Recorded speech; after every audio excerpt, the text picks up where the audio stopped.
प्यारी सी कहानी। बरसाने में एक छोटा सा स्थान है, मोरकुटी।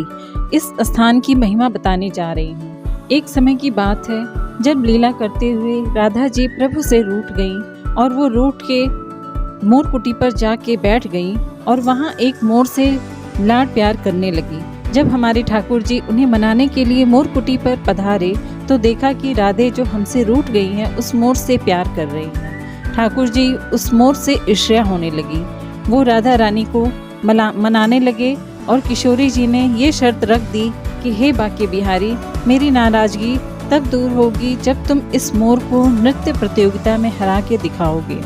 ठाकुर जी इस बात पे राजी हो गए क्योंकि उस नंद के छोरे को तो नाचने का बहाना चाहिए था, और जब राधा रानी के सामने नाचने की बात हो तो कौन पीछे हटे। प्रतियोगिता प्रारंभ हुई। एक तरफ मोर जो पूरे विश्व में अपने नृत्य के लिए विख्यात है और दूसरी तरफ हमारे नटवर नागर नंद किशोर प्रभु इस मयूर से बहुत अच्छा नाचने लगे। पर फिर किशोरी जी को लगा कि यदि बाके बिहारी जीत गए तो बरसाने के मोर किसी को मुंह नहीं दिखा पाएंगे, कि स्वयं राधा के गांव के मोर एक ग्वाले से जीत ना सके।